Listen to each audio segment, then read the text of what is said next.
وزیر خزانہ اسد عمر اسلام آباد میں تقریب سے خطاب کر رہے ہیں۔ پاکستان کی معیشت کے 3 بنیادی مسائل ہیں، اور یہ میں کہنے سے پہلے بول دوں اپنے میڈیا والوں سے، خاص طور پہ میری یہ درخواست ہے کہ میڈیا میں سوال یہ بہت پوچھا جاتا ہے کہ جی اچھا یہ بتائیں کہ اس میں عوام کے انٹرسٹ کی کیا چیز ہے۔ عوام کے انٹرسٹ کی چیز ہے، عوام کی دلچسپی کی چیز ہے روزگار، عوام کی دلچسپی کی چیز ہے مہنگائی، عوام کی دلچسپی کی چیز ہے کہ آگے مجھے اپنی زندگی اپنے بچوں کے لیے آج مجھ سے میری جو زندگی ہے اس سے مجھے بہتر نظر آئے۔ یہ تمام عوام کی دلچسپی کی چیزیں ہیں، لیکن ان کو حاصل کرنے کا طریقہ کار جو ہے وہ ایک ٹیکنیکل ہوتا ہے۔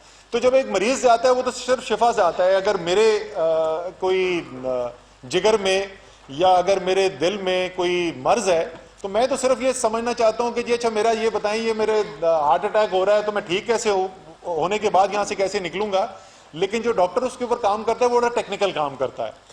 اس لیے اور یہ یہاں پہ مجھے کافی نظر بھی آ رہے ہیں یہاں پہ وہ بیٹ رپورٹرز جو اکانومی کو کور کرتے ہیں، ان کی انڈرسٹینڈنگ میں نے نوٹ کیا ہے معیشت کی بہت اچھی ہے، اور یہ سب ٹیکنیکلٹی سمجھتے بھی ہیں۔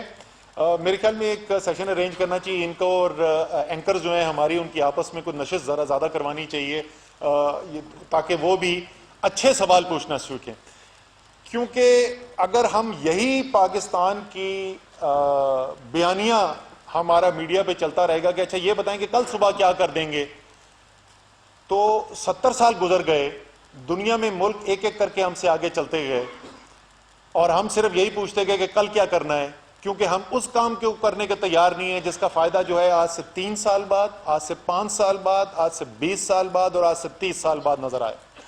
اگر ہم صرف نیوز سائیکل کے لیے معیشت کے فیصلے کریں گے، صرف الیکشن سائیکل کے لیے معیشت کے فیصلے کریں گے، تو جو پاکستان کا پوٹینشیل ہے اور جو پاکستانیوں کا حق ہے وہ ہمیں حاصل نہیں ہوگا۔ اس لیے میں کہہ رہا ہوں کہ پاکستان کی معیشت کے جو 3 بڑے بنیادی مسائل ہیں، وہ جب میں کالج میں پڑھنے کے لیے گیا آج سے 40 سال پہلے، 40 سال پہلے حماد پیدا بھی نہیں ہوا تھا، تو اس وقت جب میں وہاں پہ گیا یونیورسٹی میں اور ہم نے اکنامکس پڑھنی شروع کی تو وہی جو 3 کرونک ڈیفیسٹ تھے، پاکستان کی سرکار اتنا پیسہ جمع نہیں کر سکتی جو اپنے ملک کی ترقی کے لیے، عوام کی فلاح کے لیے اور کار حکومت کے لیے درکار ہے۔ پاکستان اتنی ایکسپورٹ نہیں کر سکتا، برآمدات نہیں کر سکتا جو اس کے لیے پاکستان کے لیے زر مبادلہ حاصل کریں، جس سے جو ہمیں چیزیں باہر سے منگانی ہوتی ہیں ہم اس کے پیسے دے سکیں، اور پاکستان اتنی سیونگ نہیں کر سکتا، اتنی پیسہ جمع نہیں کر سکتا ملک کے اندر جس سے وہ سرمایہ کاری کی جا سکے، جس سے معیشت کی ترقی کی رفتار تیز کی جا سکے۔ وہی جو 3 ڈیفیسٹس ہیں، fiscal deficit, current account deficit اور سیونگ انویسٹمنٹ گیپ، ہم وہیں پھنسے ہوئے۔ تو کوئی بھی جو medium term economic framework ہو، long term economic framework ہو، اس کا معیار جو ہے آپ کو پرکھنے کا یہ ہوگا کہ کیا یہ 3 بنیادی مسائل جو پاکستان کی معیشت کے ہیں، کیا یہ ان کو حل کرنے میں کامیاب ہوگا یا نہیں ہوگا۔ کہاں پہ کہانی شروع ہوتی ہے یا ہمارا سفر شروع ہوتا ہے، آغاز ہوتا ہے اگست 2018 میں۔ ہمیں جو فوری طور پر فیصلے کرنے کی ضرورت تھی، وہ فوری فیصلے وہ نہیں تھے کہ جس سے میں اس سفر کا آغاز کروں اور میں long term economic sustainable growth path کی طرف جا چکوں۔ ہمیں تو اس وقت آئی سی یو میں جو مریض ملا تھا، اس آئی سی یو میں لیٹے ہوئے مریض کو آپریشن کر کے اس کی جان بچانا تھی، اور اس کو کم سے کم واپس ایک نارمل وارڈ کے اندر تو لے کے آنا تھا۔ الحمدللہ وہ فیصلے بھی ہو گئے۔ بڑے بڑے معیشت کے ایکسپرٹس نے یہ بھی کہا، ہمیں کچھ نے ڈرانے کے لیے کہا، کچھ نے نیک نیتی سے کہا کہ اگر فوری طور پہ آئی ایم ایف کے پاس نہیں جاؤ گے تو نہیں بچ سکتے، لیکن قوم نے دیکھا، دنیا نے دیکھا، ہم نے وہ فیصلے کیے، ان سے بہتری آئی، آئی سی یو سے مریض نکلا، اور اب پاکستان کی معیشت کا کرائسس کا فیز ختم ہو گیا۔ ہاں سٹیبلائزیشن کے فیز میں ہم ابھی بھی ہیں، یا میں آسان اگر آپ کو طریقے سے سمجھانے کی کوشش کروں تو وہ یہ ہے کہ کیونکہ بڑی تیزی سے میرے ہاتھ میں جو چیز بچی تھی، جو زر مبادلہ بچا تھا، وہ اتنی تیزی سے نکل رہا تھا کہ مجھے اس کو روکنے کے لیے مٹھی بہت سختی سے بند کرنی پڑی۔ اب کرائسس فیز ختم ہونے کے بعد اب ہم اس پوزیشن میں آئے کہ آہستہ آہستہ اس مٹھی کو کھولا جائے، لیکن ابھی بھی اگلا تقریباً 1.5 سال کا عرصہ جو ہے وہ ایک سٹیبلائزیشن فیز سے گزریں گا۔ کرائسس فیز ختم ہو گیا، سٹیبلائزیشن فیز کے اندر ہیں، اور اس سٹیبلائزیشن فیز سے پھر ہم نکل کے انشاءاللہ تعالیٰ ایک سسٹینیبل گروتھ فیز کے اندر جائیں گے۔ اعداد و شمار میں آپ کو پہلے آپ سب سن چکے ہیں، کئی دفعہ ہم اس کی بات کر چکے ہیں۔ 19 ارب ڈالر کا خسارہ زر مبادلہ کا نتیجہ یہ ہو رہا تھا کہ تیزی سے بین الاقوامی قرضے بڑھ بھی رہے تھے، اور اس کے باوجود ذخائر جو ہیں وہ تیزی سے گر رہے تھے۔ خیر ہم وہاں سے آگے آ گئے جی۔ ایکسپورٹس کی یہ صورتحال تھی کہ جو 5 سال پہلے ایکسپورٹ تھی اس سے کم تھی۔ سو یہ جو 3 ہم نے مسائل جن کی بات کی، کرونک ڈیفیسٹ جن کو میں کہہ رہا ہوں، جو ہم پاکستان کی معیشت کی دیرینہ مسائل رہے ہیں، اس کے اندر ہمیں تنزلی نظر آ رہی تھی کہ بہترین نظر آ رہی تھی۔ اب یہاں سے اچھا یہ کیوں اتنے ضروری ہیں، ذرا سا میں لوں گا، میں ذرا قوم کے ساتھ یہ بھی شیئر کرنا یہ کیوں ضروری ہے۔ تو ذرا ان کو دیکھتے ہیں، ان ممالک کو جنہوں نے ترقی کی، اور میں جیسے میں بتا رہا ہوں، میں تو اب عمر کے اس حصے میں پہنچ گیا ہوں کہ جب انسان جو ہے وہ بابا جی کیوں جی ذہن اپنی پرانی کہانیاں سناتے ہیں نا، تو وہ میں پرانی کہانی سنانے والی ایج میں آ گیا ہوں، اور اس کے اندر میں آپ کو بتاؤں یہ بڑے دکھ سے میں یہ بات کہہ رہا ہوں کہ ہم نے صرف یہ بدلتے دیکھا ہے کہ اب کون سا ملک پاکستان سے آگے چلا گیا۔ 1960s پاکستان دنیا کا development model, world bank reports لکھ رہی ہے، کہہ رہے ہیں کہ جی دنیا میں ترقی کی مثال جو ہے وہ پاکستان ہے۔ وہاں سے پہلے ساؤتھ کوریا، تائیوان، یہ لوگ ہانگ کانگ، سنگاپور، یہ ہمارے سے آگے گئے۔ پھر وہ اگلی آگئی جی کس تائیوان، یہ تھائی لینڈ، ویتنام ایٹسٹرا، یہ ممالک آگے چلنا شروع ہو گئے۔ چین آگے نکل گیا، بھارت آگے نکل گیا، اب بنگلہ دیش آگے نکل گیا۔ ابھی تو میں ان افریقی ممالک کے نام نہیں لے رہا ہوں جن کو اگر پاکستان میں ہم مثال دینا چاہتے تھے اور کہتے تھے کہ جی ملک کے حالات بہت خراب ہیں، تو ہم کہتے تھے کہ افریقہ جیسے حالات ہیں۔ اس افریقہ کے آدھے ممالک جو ہیں اس وقت معیشت کی رفتار ان کی ترقی کی پاکستان سے بہتر ہے، ان کے عوام کی زندگی پاکستان کے عوام سے بہتر ہو رہی ہے، اور وہ بنگلہ دیش جو ہم سے جدا ہوئے ہوئے بہت عرصہ نہیں ہوگا۔ تو یہ جو میں نے 3 کرونک ڈیفیسٹس کے ذرا اس کے اندر ہم اپنے آپ کو دنیا سے کمپیئر کرتے ہیں یا ہمیں کیوں ضرورت ہے۔ ریونیو ایکسپینڈیچر گیپ کی سب سے پہلے اس کی بات کرتے ہیں۔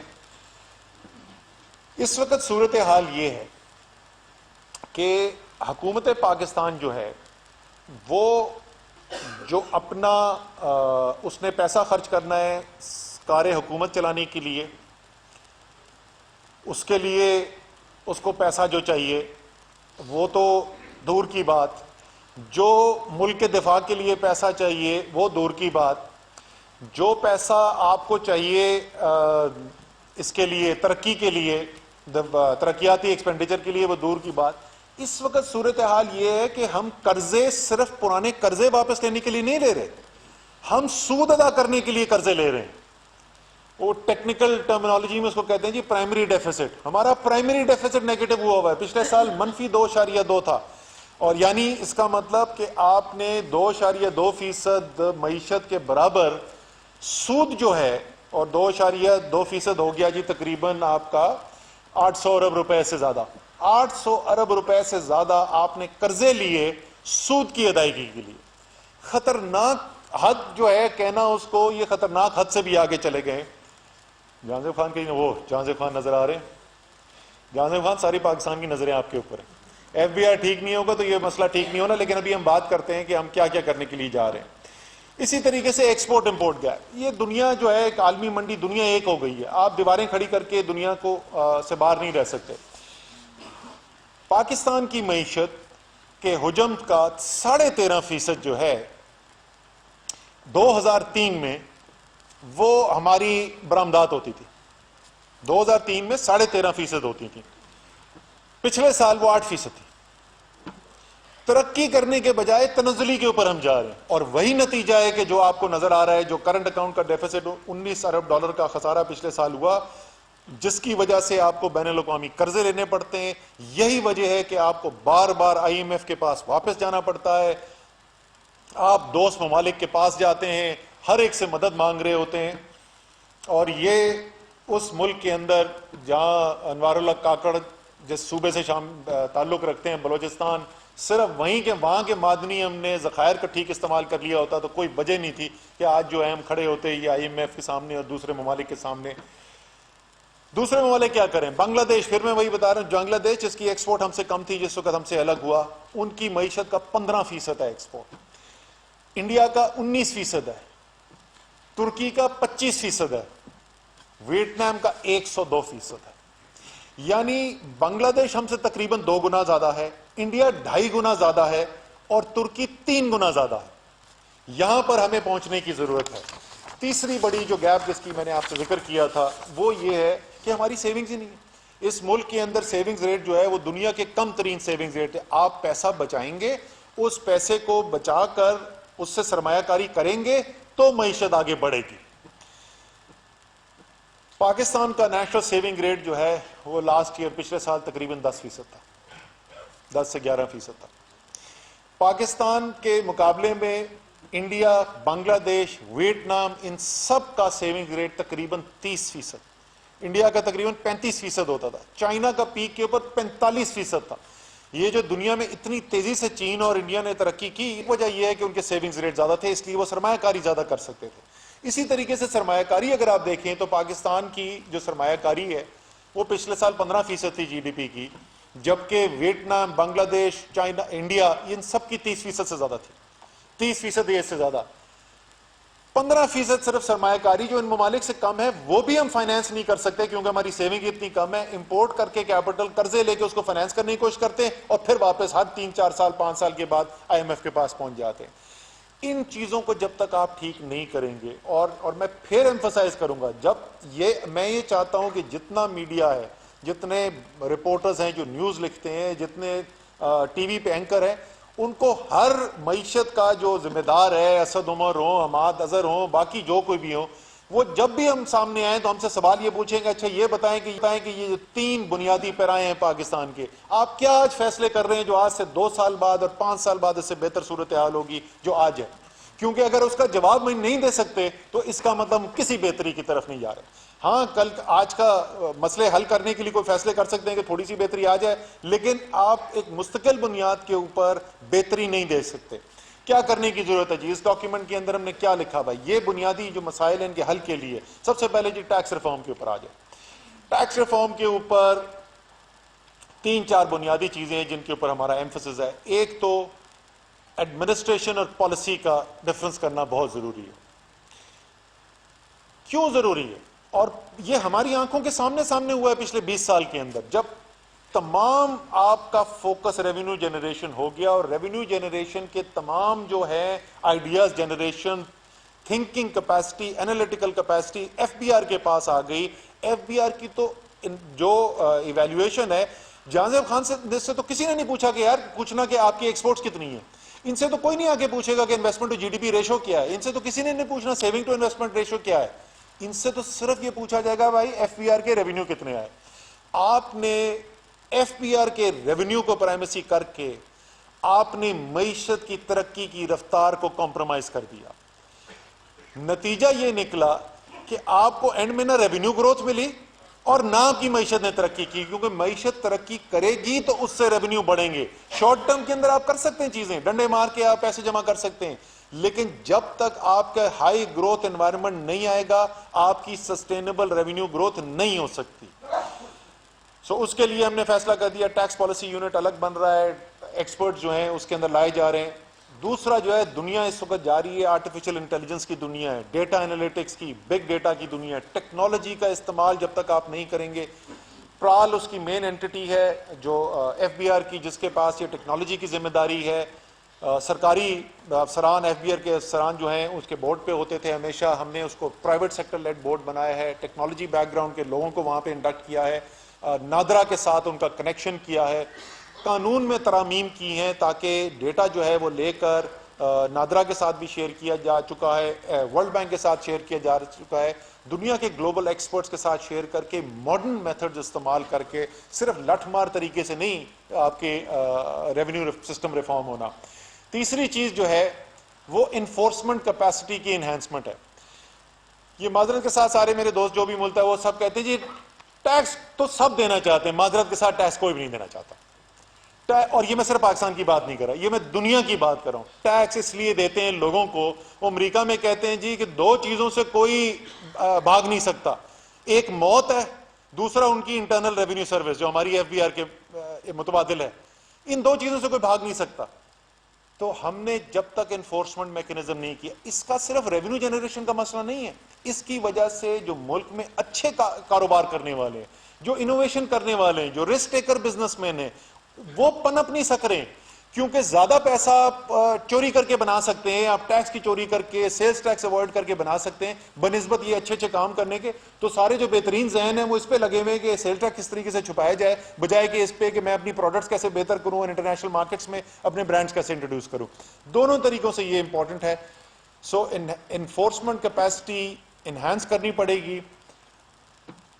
میں آخری چیز ٹیکس ریفارم کی بول دوں، سمپلیفیکیشن، آسانی پیدا کریں. خدا کا واسطہ میں پہلے بھی یہ بول چکا ہوں کہ وہ اتنے سوال تو آپ اپنی بیٹی کا رشتہ دیتے ہوئے نہیں پوچھتے جتنا ایف بی آر پوچھتے ہیں آپ سے سال کے ریٹرن کے اندر، کہ یہ بتاؤ کہ مئی کے 2017 میں تم نے بجلی کا بل کتنا دیا تھا. وہ بھائی کے الیکٹر سے جا کے پوچھ لو یا ایسکو سے جا کے پوچھ لو، ڈیٹا بیس اپنا انٹیگریٹ کرو، لے لو خود ڈیٹا. لوگوں کی زندگی کیوں مشکل کرتے ہیں؟ سو یہ اس بجٹ کے اندر جہاں زیب خان ہمیں ایک سمپلیفائڈ ٹیکس سسٹم دیں گے. جو ٹیکس ریٹرن ہوگا وہ پہلے سے آسان ہوگا، جو ٹیکس جمع کرانے کا طریقہ کار وہ اس سے آسان ہوگا.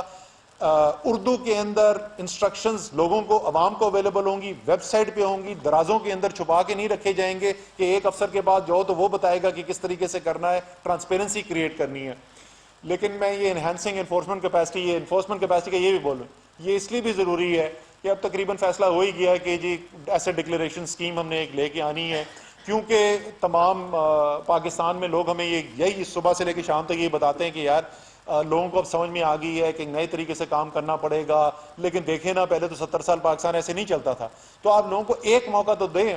تو ہم بھی کہتے ہیں یار ہمیں لوگوں کو جیلوں میں ڈالنے کا کیا فائدہ، لیکن اس میں کوئی شک نہیں ہونا چاہیے اسکیم اس وقت کامیاب ہوگی اگر لوگوں کو یہ پتا ہو کہ جس دن یہ اسکیم ختم ہوگی اس کے اگلے دن ہمارے پاس چھپنے کے لیے کوئی جگہ نہیں ہے.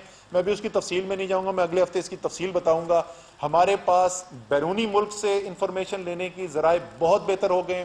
ہمارے ملک کے اندر قوانین، وہ بے نامی قانون جو بنا کے دراز کے اندر رکھ دیا گیا تھا کہ استعمال نہ کرنا پڑ جائے خدا نخواستہ، اس کی نوٹیفیکیشن کر دی گئی ہے، بے نامی رولز بنا دیے گئے ہیں اور نوٹسز جانے شروع ہو گئے. اس کے علاوہ کئی ہم ایکشنز لے رہے ہیں. ہماری کیپیسٹی، ایف بی آر کی کیپیسٹی ان لوگوں تک پہنچنے کی جو اپنے حق کا ٹیکس ادا نہیں کر رہے ہیں، وہ پہلے سے بہت زیادہ بہتر ہوتی جا رہی ہے. تو جب بھی یہ اسکیم اناؤنس ہو، میرا برادرانہ مشورہ اپنے تمام دوستوں کو یہ ہوگا کہ اس کو استعمال کر لیں، ورنہ اس کے بعد پھر گلہ نہ کرنا. دوسرا حصہ ہے جی اس کا بجٹ کا جو خسارہ ہوتا ہے وہ ہے ایکسپینڈیچر سائڈ، جو اخراجات ہو رہے ہیں سرکار کے. اور مجھے یہ کہنے میں کوئی عار نہیں ہے کہ کمپلیٹ فائنینشیل ڈسپلن کا بریک ڈاؤن ہو چکا ہے جس طریقے سے حکومت کا بجٹری اور ایکسپینڈیچر نظام چل رہا ہے. شیخ صاحب جو ہیں مجھے بڑے گھور رہے ہیں، ان کو نہیں پسند آ رہی میری بات. شیخ صاحب حقیقت ہے، یہ بالکل ڈسپلن بریک ڈاؤن ہو چکا ہے. آپ جو کور کرتے ہیں رپورٹس کو، آپ کو پتا ہے کوئی ای سی سی گزرتی ہے جس میں سپلیمنٹری گرانٹ نہ مانگی ہے، اور وہ جواب کیا ملتا ہے؟ جواب یہ ملتا ہے کہ جی ہم گئے تھے فائنانس کے پاس بجٹ بناتے ہوئے تو انہوں نے کہا نہیں بجٹ میں نہیں ڈالیں گے، سال میں آ جانا سپلیمنٹری گرانٹ دیں گے. ہم یہ سسٹم ختم کرنے جا رہے ہیں جی. پبلک فائنینشیل مینجمنٹ کا نیا قانون لے کے آ رہے ہیں. اس میں ہم نے فائنانس منسٹری کے بھی ہاتھ باندھنے، ہم نے کابینہ کے بھی ہاتھ باندھنے، اور ہم نے ڈسپلن لے کر آنا ہے. بجٹ جو ہے اس کی سینکٹیٹی ہونی چاہیے. ابھی تو بجٹ کا مقصد ہی مجھے کوئی نہیں سمجھ میں آتا. بجٹ ہم کرتے ہیں، بجٹ کرنے کے 1 مہینے کے بعد ہم دڑا دڑ فیصلے کرنے شروع کر دیتے ہیں جس کی کوئی پارلیمنٹ کی اپروول نہیں ہوتی. سال جو ختم ہوتا ہے اینڈ میں جا کے وہ وائنڈنگ اپ سپیچ کے اندر جو پوری جو ہے کھربوں روپے کی سپلیمنٹریز پاس کرا لیتے ہیں. یہ پورا ہم نظام بدلنے جا رہے ہیں انشاءاللہ تعالی. قانون جو ہے نیا یہ آ جائے گا اسی مہینے یا اگلے مہینے کے شروع میں آ جائے گا. سپلیمنٹری گرانٹس کا سسٹم ہم ختم کرنے جا رہے ہیں. کابینہ سے اپروول لینی ہوگی اس ریکمنڈیشن کی، لیکن ہماری تجویز یہ ہوگی کہ صرف پارلیمنٹ کے پاس یہ اختیار ہونا چاہیے. چھوٹا سا کوئی کنٹینجنسی اگر آپ رکھنا چاہتے ہیں کیبنٹ کے لیے وہ رکھ لیں، لیکن کوئی بھی بڑی کام اگر آپ نے کرنا ہے تو واپس جائیں پارلیمنٹ سے اپروول لیں. اسی طریقے سے جو فائنانس منسٹری ایک تھانے دار کا رول پلے کرنا شروع کر دیا ہے، اوور دا ایئرس سینٹرلائز کر دی ہے ساری پاور. تو ہوا کیا ہے کہ ہم نے ساری اتھارٹی بھی لے لی ہے منسٹری سے اور ان کے پرنسپل اکاؤنٹیبلٹی آفیسر سے، اور ایز اے ریزلٹ ان کی اکاؤنٹ وزیر خزانہ